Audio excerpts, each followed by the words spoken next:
Everyone's favorite topic. Yay. Okay, so we're going to focus on risk management and all the different parts that are involved in risk management.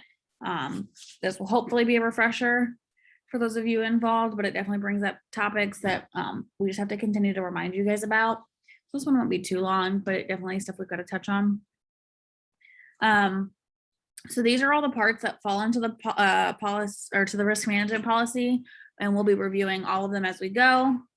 Hazing, sexual misconduct, abuse and discrimination, contractual and financial issues, alcohol and drugs, personal property, transportation issues, general health and safety. You'll notice as we go that like the ones at the beginning are the ones that people are most aware of, and then the ones like towards the end are the ones that you're like, oh yeah, I wouldn't have thought about that. Okay, so we're going to start with hazing. This is the most obvious form of risk management. Hazing a fellow brother or potential brother is prohibited. Whether or not they give you permission, it is still prohibited. Hazing includes any action that produces mental or physical discomfort, embarrassment, harassment, or ridicule. So examples of hazing include forcing somebody to drink, paddling, creating excessive fatigue, treasure or scavenger hunts, humiliating acts, etc. So pretty much anything that requires people to partake in anything that they may feel uncomfortable doing is hazing. So, I mean, this is even as simple as forcing pledges to present something during chapter. Like if they don't feel comfortable doing it, like you can't force them to do it. Otherwise, it would then be considered hazing. Sexual misconduct and sexual misconduct in any form is prohibited by the fraternity.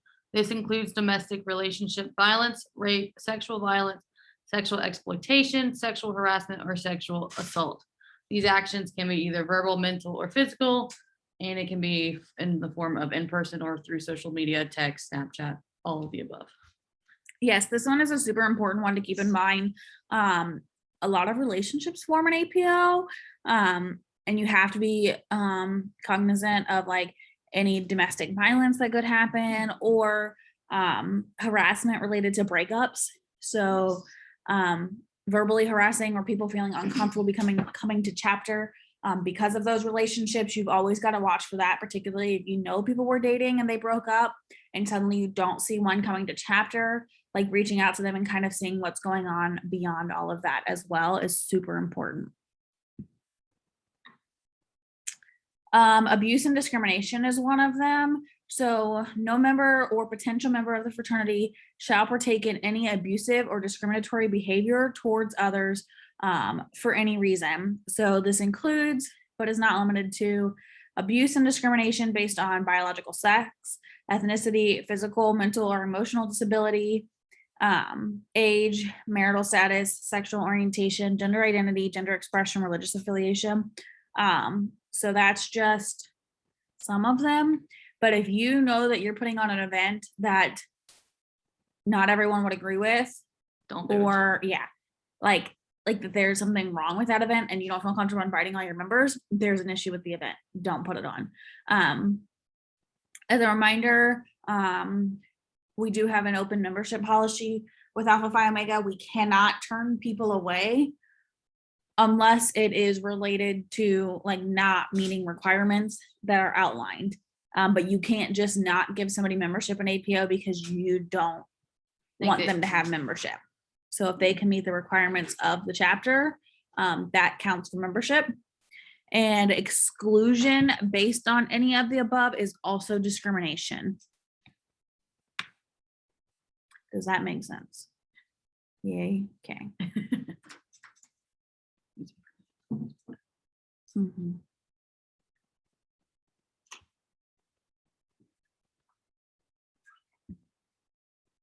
And then contractual and financial issues. So any contractual or financial obligation entered by a chapter cannot use the specific name of Alpha Phi Omega on the agreement. Instead, you just need to write your chapter name on all of your bank accounts or any of that. This includes any contracts that you guys use to rent out spaces, liability releases, bank accounts, or purchases. So wouldn't just use like Zeta Rho or Alpha Gamma Xi on all of your things, not Alpha Phi Omega.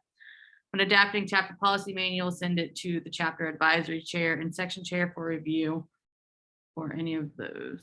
Yeah, so when you're doing like the contracts, you can write like Alpha Phi Omega, Alpha Iota chapter, or Alpha Iota chapter of Alpha Phi Omega. That's okay. You just can't write just Alpha Phi Omega. And again, yeah, it's always really important to send your advisor and your section chair policy manuals for review, because sometimes like you guys don't understand simple changes and how they can affect people. So like some chapters went in and thought that they were going to put something in about like membership and only allowing 20 people like a spot in the chapter. And that is discriminatory, and they didn't realize what they were doing. So that's why it's important to have somebody else look at it as well, to kind of give you guys feedback. And then like we touched on the finance presentation earlier with financial issues, make sure you always have at least 2 members and an advisor on your account, just for to make sure that you don't lose access to the funds or no one is using them inappropriately. Alcohol and drugs. Okay, so the use of alcohol at any event associated with the fraternity must follow applicable laws of the government, institution, and chapter bylaws. So like as a national fraternity, we can use alcohol at events as long as all above regulations are met.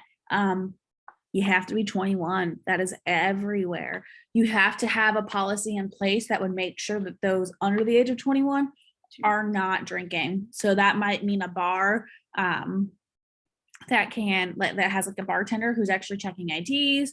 You have to have somebody that like is definitely paying attention to all of that stuff.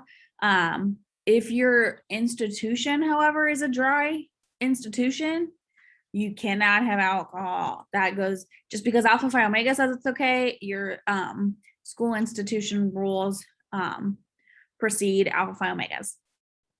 Illegal drugs, however, are not permitted at any event associated with the fraternity. It's also important to note that chapter funds cannot be used to purchase alcohol.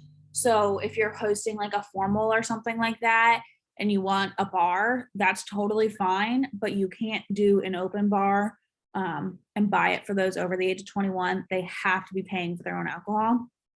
And of course, no alcohol and drugs are permitted to be used as part of the membership or recruitment process because of that hazing aspect. So like pledges,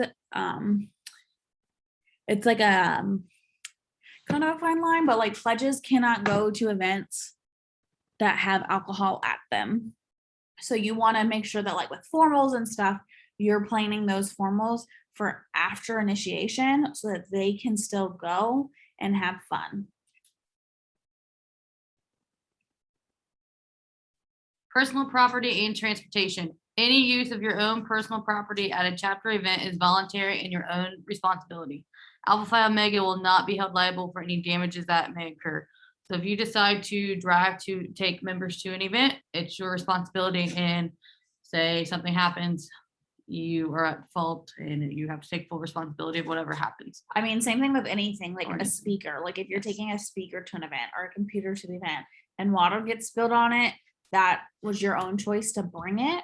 So make sure you're not forcing like, yeah. So if you have a member who like has a great sound system, you guys cannot force them to bring that because they are being held liable for it. So you want to make sure it's always optional. That way, like if they choose to bring something, like ultimately it is also on them. And then back to the vehicle part, that drivers are expected to drive safely, follow all of vehicle laws, and follow rental contracts if you do choose to rent any vehicles. And then we just kind of wanted to include something in here about general health and safety. All activities related to Alpha Phi Omega must take into account the health and safety of all participants. So if an event is deemed like unsafe, we need to make sure that we're stopping them. Products and activities must include the right personal safety equipment, training, and supervision. So for example, like I don't know, this may be a bad example. Trying to But it's figure like it the out. first thing that comes to mind. Like if you guys are doing like a park cleanup, so like Battelle Darby, like we did a park cleanup at Battelle Darby, and it's huge. And like we were cleaning up honeysuckle, which is invasive, but like there was poison ivy and all of this stuff out there. And we were in like a marked off portion of like the park. So like we had to have safety vests on, you had to have gloves on, so you weren't exposed to poison ivy. Like you as a chapter can't just decide, let's pull off on this side of the road and we're And gonna start like cleaning it up. Like I get that, like, roadside cleanups and stuff, there's, there are times to do that, but there aren't times to do that as well. So making sure that we're fully prepared for events.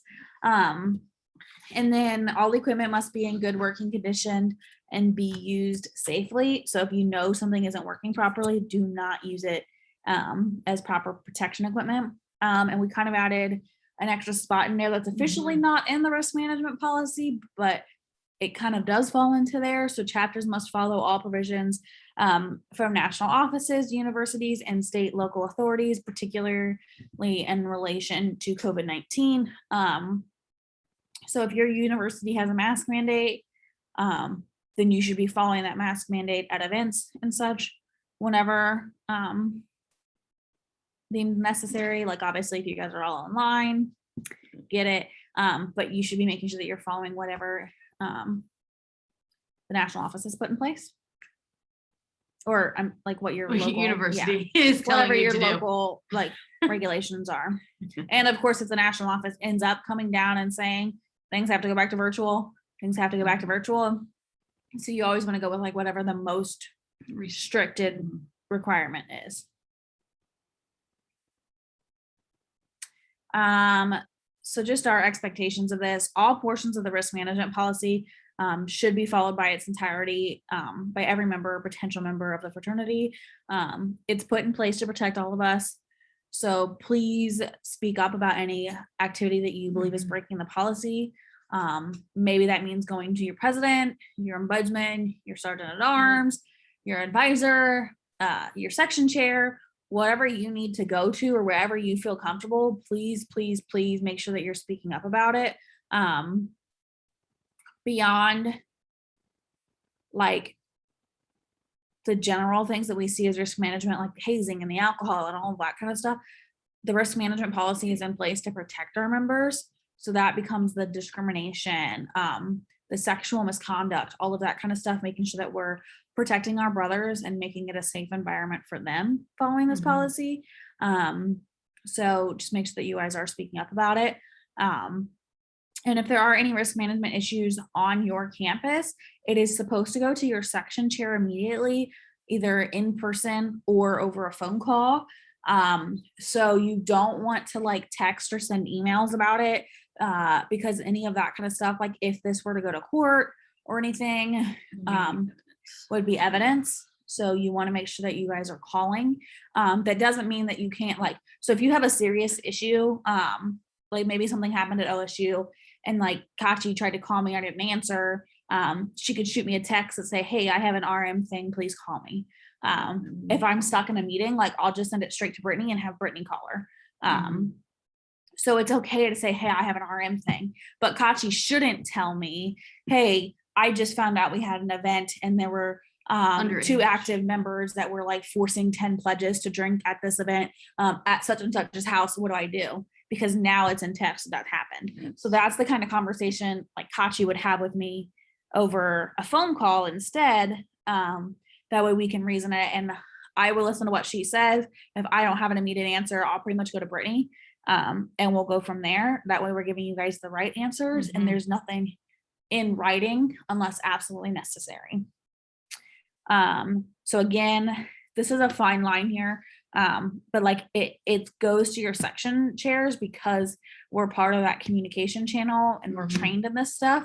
I know your advisors want to be involved, but the university, or I'm sorry, not the university, the fraternity in general has had issues where like advisors try and help deal with risk management issues and sweep stuff under the rug. And then a couple of weeks later, the national office gets a letter about the reprimands that the chapter faced because of something that they did. And that's the first time they're hearing about it. And then it puts you in bad standing with the national office because of how it was handled. Or it shows up on the news and that's how everybody else is Correct. figuring out about it as well at the same Mhm. time. It's your section chair. We're not always going to punish you. We want to No. be there to help you. Yes. Okay, so I created a couple of scenarios here, just to kind of go through really quick to see like if it's a good risk management thing or bad risk management things. So maybe the easiest way to do this, Christina, because I know like you can't unmute yourself, is just to do like the thumbs up if it's good, and just like I don't think that there's a thumbs down option. So just like don't respond if you think it's bad. Yeah. Okay. There we go. Pledge requirements are equal to or less than active requirements. Yeah, good. Yes, that's a good thing. You always want that. You don't want to require your pledges to do more than your actives. School policies have changed so that all student organizations can only meet online. Chapter members plan an entire online LFS calendar for their chapter members. Yes, that is another good thing. We want to make sure that we're following school policies. The chapter doesn't have a budget. It spends all of its savings and is now fundraising for chapter event items. Yeah, Yes. so that's a bad thing. If you were on for the chapter budgeting, we talked about this earlier. We don't want to put ourselves in that position. At a service project, a member tells some inappropriate jokes. This offends the organizers, and the organization will no longer work with the chapter. This is reported in the student newspaper. Any publicity is good publicity, right? Negative. Negative on that one. Yeah, so definitely This is not a bad. good thing. We this is like the kind of thing that we would need to hear about right away, even though it seems simple. But since it offended the organizer and that you will no longer work with them, we need to know before it goes to the newspaper. Right. Chapter holds a party and invites all of its prospective pledges to join in on the fun. Ooh, fun. Yeah, no, not a good thing. While we want to make sure pledges get to join in and have fun at the correct events, no alcohol is involved with pledges. And I'm going to assume everybody at that party is over the age of 21. Yes. The chapter incorporates risk management education into the pledge education process. Yes. Good. Okay, so that's a good thing. You always want to make sure that they obviously understand the risk management policy. Because some people may not necessarily know what they're getting into. Mhm. Some fraternities and sororities act a little differently than we do. So we Yes. always want to make sure that we are educating everybody properly. About what we do and what we don't do. And so part of that too, like I kind of didn't touch about this on the last thing. Everybody in your exec and your chapter in general should know that if there's a risk management issue, to pick up the phone and call. So like if Kachi knows to do that with me, but her chapter member that's telling her about it doesn't know that, we've still got like text proof. So all of your members should be aware that if there's a risk management issue, the policy is to call. So they should pick up the phone and call Kachi, and then Kachi or whoever they feel comfortable with, and then that person should be calling me. Checks. Check. The chapter has all checks made out in the chapter name. Yes, that is another good one. The chapter holds a fellowship event in person and ignores the school's strict virtual only event policy. Yeah, that's Thumbs bad. down. Yeah. That is bad.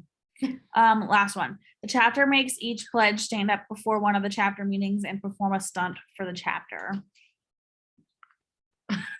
Again, that is bad. Yeah, so that can make them feel uncomfortable. Just because some of them might find that enjoyable, they're not all going to find that enjoyable, and you cannot force them to do anything. All right. Okay, so that's all we had for risk management. I will send out the actual risk management policy to when I send out an email with all these recordings later. So if you do have any questions about anything, make sure you're reviewing that and just sending it out to your chapter in general so they can review it and are comfortable with that policy too. It's definitely a good time of the year to do that. Now that we're back from summer and everybody's having so much fun, attending classes and such again. Yes. Okay. So the next, oh, hang on, let me stop this recording. It escaped.